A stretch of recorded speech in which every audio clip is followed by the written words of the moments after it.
কৈছিলে যে কি ভিএফএ মানে এপ্লাই কৰাৰ পৰা চাকৰি পোৱালৈকে এটা জাৰ্ণিটোৰ কথা কওকচোন।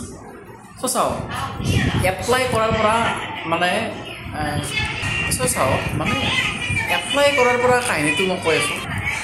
চাওক মানে এপ্লাই কৰাৰ পৰা কাহিনী এটা খুব লং জাৰ্ণি হয় আৰু ক'বলৈ হয়তো অকণমান মই হেৰি কৰোঁ যে আমাৰ ডিপাৰ্টমেণ্টটো অকণমান শ্ল'লি কাম কৰে, অকণমান লং টাইম লাগে, প্ৰচেছটো লং। চ' প্ৰথম কথা মই যেতিয়া ইণ্টাৰভিউ দি আহিছিলোঁ মইতো আশা পাতি দিছিলোঁ যে আমাৰো কিবা এটা ভিএফএ চাকৰি হ'ব লাইফত, কাৰণ প্ৰথম কথা মই শুনিছিলোঁ মানুহবিলাকত বহুত বছৰ চাকৰি নহয় সেইটো কাম। আৰু মাজতে 2 বছৰ CILA দিলে। তাৰপিছত মই আগতে কৈছোঁ যে যোনে মোৰ ভিডিঅ' ৰেগুলাৰ চাই গম পায় যে ৰ'ব দেই আপুনি যে মই চিভিল এক্সামলৈ মানে প্ৰিপেয়াৰ কৰি আছিলোঁ। চ' মোৰ মেইন মটিভ আছিল সেইটোৱে। চ' তাৰপিছত যেতিয়া এপ্লাই কৰিলোঁ আমাৰ হৈছিল 9 ফেব্ৰুৱাৰী নহয় 2022 চনত 2022ৰ ছেপ্টেম্বৰত এপ্লাই কৰিছিলোঁ। তাৰপিছত ছেপ্টেম্বৰত এপ্লাই কৰিছিলোঁ 2022ত। আকৌ আমাক পেট এক্সামৰ কাৰণে মাতিছে 9 ফেব্ৰুৱাৰীত কলিং লেটাৰখন আহিছে। চ' চাওক কিমান মাহ হ'ল, ছেপ্টেম্বৰৰ পৰা গণক ফেব্ৰুৱাৰী মাহ হ'লে, ঠিক আছে 2023 চনৰ ফেব্ৰুৱাৰী মাহ, ঠিক আছে। আমি তাৰপিছত মোৰ পৰিছিল 9 ফেব্ৰুৱাৰী তাৰিখে 2023 চনৰ মই ইণ্টাৰভিউ দিছিলোঁ, ঠিক আছে। তাৰে পিছত সেইটো হোৱাৰ পিছত আকৌ ইণ্টাৰভিউ দিছিলোঁ। ৰিজাল্ট কেতিয়া দিছে জানানে? 2023 চনৰ জুলাই মাহত ৰিজাল্ট দিছে। ফেব্ৰুৱাৰী, মাৰ্চ, এপ্ৰিল, মে', জুন মাজতে 4টা মাহ লগাই দিছে। তো জুলাই লাষ্টত দিছে, টোটেল 5 মাহ বুলি ক'ব পাৰি। ক'ত 5 মাহ, মানে ফেব্ৰুৱাৰী 9 তাৰিখে দিলোঁ, 5 মাহ আৰু বেছি টাইম লগাই দিছে। দিলে ৰিজাল্ট দিলে, ৰিজাল্টত গম পালোঁ যে মই ভিএফএত চিলেক্টেড হ'লোঁ ট্ৰেইনিং কৰিব। যিটো ট্ৰেইনিং কৰিব চিলেক্টেড মানে চাকৰি কনফাৰ্ম। এতিয়া মেইন প্ৰব্লেমটো আহিল আমাক নামাতাই, মানে ট্ৰেইনিং কৰিব নামাতাই। জুলাইত ৰিজাল্টে দিলে, তাত মাতিছে কেতিয়া জানানে? ক্লাছ কৰিব মাতিছে নৱেম্বৰত মাতিছে। নৱেম্বৰৰ 14 তাৰিখে আমি ক্লাছ কৰিছোঁ 2023 চনত। তাৰপিছত গ'ল এইটো 2023 চনটো প্ৰায় শেষ হ'ব, নৱেম্বৰত ক্লাছ কৰিলোঁ। তাৰপিছত 2024 চনত 2024 চনৰ পৰা আমাৰ চলিল ট্ৰেইনিং পিৰিয়ড। 2024টো আগষ্ট মাহলৈ, 2024 আগষ্ট মাহলৈ আমাৰ যিটো থিয়ৰী ট্ৰেইনিং কমপ্লিট, প্ৰেক্টিকেলো হৈছিল। কিন্তু যেতিয়া ইণ্টাৰ্ণশ্বিপ আগষ্টৰ পৰা চলিছিল, আগষ্ট, ছেপ্টেম্বৰ, অক্টোবৰ, নৱেম্বৰ 2024 এই 3 মাহ পূৰা ইণ্টাৰ্ণশ্বিপ চলিছিল। ইণ্টাৰ্ণশ্বিপৰ ঘটনাটো মই কম দিয়কচোন বেলেগ দিনা একদিন, ইণ্টাৰ্ণশ্বিপত অকণমান বেলেগ হয়। চ' চাওক তাৰপিছত কি হ'ল জানানে? কোনবা আছিল ভিডিঅ'টো। তাৰপিছত কি কৰিলোঁ, 2024টো চলিল, মানে কি 2024টো আগষ্ট মাহলৈ চলিল ট্ৰেইনিং। তাৰপিছত ইণ্টাৰ্ণশ্বিপ হ'ল আগষ্ট, মানে আমাৰ 2024 আগষ্টৰ 12 তাৰিখে আমাৰ মানে এক্সাম শেষ, এই 9 মাহৰ ট্ৰেইনিংটো শেষ। বাকী 3 মাহটো আগষ্ট, ছেপ্টেম্বৰ, অক্টোবৰলৈ চলিল। তাৰপিছত মই পঢ়িছিলোঁ, আপোনালোকে যদি ভিএফএত চিট পায় এটা কথা দেই, আপোনালোকে এটা কাম কৰিব, ইণ্টাৰ্ণশ্বিপ কৰোঁতে অকণমান সাৱধান হ'ব। মানে কিছুমান মানে ডক্টৰ ভিও থাকে, তেওঁলোক মানে কি হয়, আপোনালোকে যদি পাৰ্চনেলি অকণমান বেয়া পায় আপোনাক বিৰাট মানে প্ৰব্লেম দিয়ে। মোৰ ক্ষেত্ৰত কেনেকুৱা হৈছিল, মোৰ এজন মানে ক'ব নোৱাৰোঁ তেওঁ মানে তেওঁৰ লগত কি প্ৰব্লেম, অলপ মেণ্টেল নেকি তেওঁ, অলপ মানে মেবি তাৰ অকণমান প্ৰব্লেম আছে নে কিবা। সি মানে মোক কি কৰিলে, আকৌ 15 দিন বঢ়াই দিলেহি। চ' এইটো মোৰ বহুত বেয়া এক্সপিৰিয়েঞ্চ। এটাই কৈছে, কোনোবা এটা কমেণ্ট কৈছে আপোনাৰ নিজৰ কথাবিলাক কৈ থাকে। চ' চোৱা ভাই, তুমি বা কি বা হয়, মোতকৈ ডাঙৰ হ'লেও হ'ব আৰু সৰু হ'লেও হ'ব। চাওক মই এইকাৰণে দিওঁ মোৰ এক্সপিৰিয়েঞ্চবিলাক, যাতে আপোনালোকে সেই এক্সপিৰিয়েঞ্চবিলাক ল'ব পাৰে। মই 1 বছৰত এক্সপিৰিয়েঞ্চ ল'লোঁ মানে কি, আপোনালোকে সেই 1 বছৰৰ এক্সপিৰিয়েঞ্চটো আপোনালোকে পাই গ'ল অলৰেডি মোৰ পৰা। আপোনালোকে এই 1 বছৰ অতিক্ৰম নকৰোঁতে পাই গ'ল মোৰ পৰা। চ' সেইকাৰণে মই কওঁ ভাই, আৰু যদি বেয়া লাগে ভিডিঅ'বিলাক নাচালে হ'ল, নাচাবা তুমি। চ' কোনোবা এটা কৈছে যে আপোনাৰ এক্সপিৰিয়েঞ্চটো শ্বেয়াৰ কৰিবা, সেইকাৰণে মই কৰিলোঁ। আৰু তেওঁ একচুৱেলি বুদ্ধিমান, বুদ্ধিমানৰ কাৰণে কৈছে যে এক্সপিৰিয়েঞ্চটো শ্বেয়াৰ কৰিব। এক্সপিৰিয়েঞ্চটোই মেইন একচুৱেলি।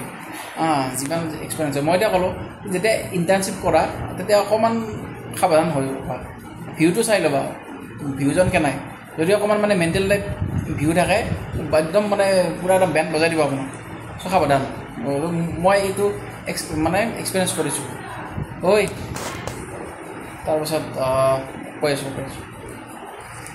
মই ভাত পানী খাই ভিডিঅ'টো কৰি আছোঁ মানে মই একচুৱেলি আছোঁ মামাহঁতৰ ঘৰত চ' আমাৰ ঘৰটো অলপমান বেয়া ভিডিঅ' চিডিঅ' কৰিব অলপমান দিগদাৰ হয় বহুত পুৰাণতো ঘৰ গতিকে মই কৈছোঁৱে ভিডিঅ' যে আমাৰ ইমান এটা ইকনমিকেল কণ্ডিশ্যন ভাল নহয় মই কৈছোঁৱে যে মই ইমান ধনী মানুহ নহয় ইমান কথা কিবাকৈ খাই লৈ চলি আছোঁ চ' চাওক প্ৰথমতে কি কৈছিলোঁ তাৰপাছত আকৌ হেৰি হ'ল 2000 ইণ্টাৰ্ণশ্বিপটো ভালকৈ ল'ব আপোনালোকে ইণ্টাৰ্ণশ্বিপ চলিল নৱেম্বৰত শেষ হ'ল তাৰপিছত ডিচেম্বৰত আমাৰ ৰিজাল্ট দিলে চাৰ্টিফিকেট দিলে ডিচেম্বৰত দিলে 2024 ডিচেম্বৰত 2025 পৰিল জানুৱাৰী ফেব্ৰুৱাৰী আমি ৰখি আছোঁ এপইণ্টমেণ্টলৈ কেতিয়া দিব আমাক এপইণ্টমেণ্ট কাৰণ আমাৰ ট্ৰেইনিঙৰ চাৰ্টিফিকেট ওলাই গ'ল অলৰেডি জানুৱাৰী ফেব্ৰুৱাৰী মাৰ্চ এপ্ৰিল মে নাই 5 মাহ জুনৰো আধা মাহতকৈ বেছি গৈছে জুন এই 6 মাহ আমি ঘৰত বহিলোঁ প্ৰাইভেটকৈ মাজে মাজে কেছ পাতি কিবা কৰোঁ আৰু চাকৰি নাপালেনো কোনে মাতিব চাকৰি থাকিলে মাতে তাৰপিছত হেৰি হ'ল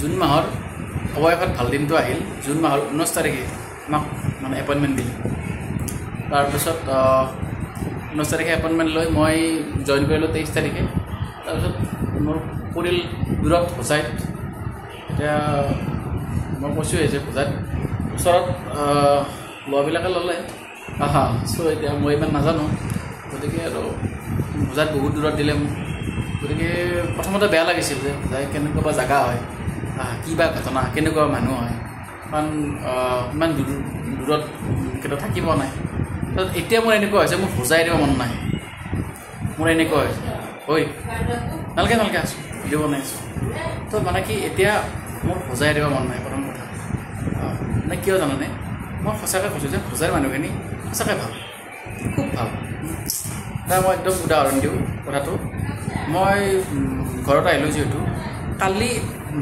মই যেতিয়া ট্ৰেইনলৈ আহি থাকোঁতে ৰেল ষ্টেচনে আহি আছোঁ মই টমটমৰ মানুহজনক ক'লোঁ যে দাদা অকণমান স্পীডত চলাব মোৰ অকণমান দেৰি হৈছে ট্ৰেইন আছে আপুনি জল্দি যাব তেওঁ বিশ্বাস কৰক মোৰ দেৰি হ'ব বুলি ভাবি এজন মানুহে ছিগনেল কৰিছিল তেওঁক মানে নুঠালে কাৰণ কিয় জানে কৈছে কি এই 10 টকাটোৰ কাৰণে মই আপোনাৰ ট্ৰেইনখন মিছ যাব চ' এইটো চিটুৱেশ্যন আমাৰ গতিকে এনেকুৱা ভাল আমাৰ হাজোৰ মানুহে এনেকুৱা বাৰু মই পোৱা নাই তেওঁলোকে যদি থাকিব পাৰে আপোনাৰ কিন্তু মই পোৱা নাই তেওঁলোকে কিন্তু হোজাই মানুহখিনি এনেকুৱা মানে ভাল মানুহ মই জীৱনত পোৱা নাই চ' মোৰ এতিয়া এই জেগাখিনি এৰি যাব মন নাই আৰু এটা কথা কয় যে ভগৱানে যি কৰে ভালো কৰে হয়তো ভগৱানে ভালে কৰিছে এনেকুৱা জেগাত পষ্টিং দি কিনে চ' খুব মই হেপী খুব সুখী আৰু আমাৰ ষ্টাফখিনিও ভাল খুব ভাল এটা আমি মানে এনেকুৱা নালাগে যে চাকৰি কৰিছোঁ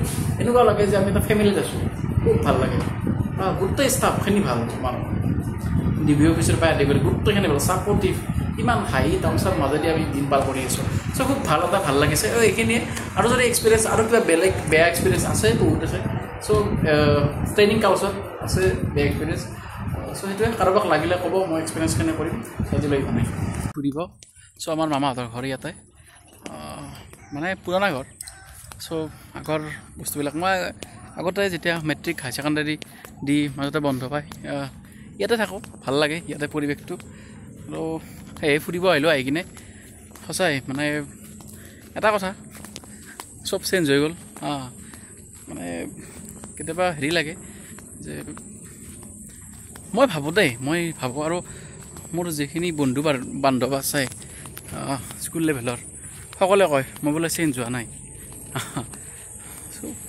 আজিলৈকে চেঞ্জ হ'ব নিশিকিলোঁ স্কুল লেভেলত যেনেকুৱা আছিলোঁ এতিয়াও সেইবিলাক সেনেকুৱা হৈ আছোঁ আজিলৈকে চেঞ্জ হোৱা নাই আৰু নোৱাৰোঁ চেঞ্জ হ'ব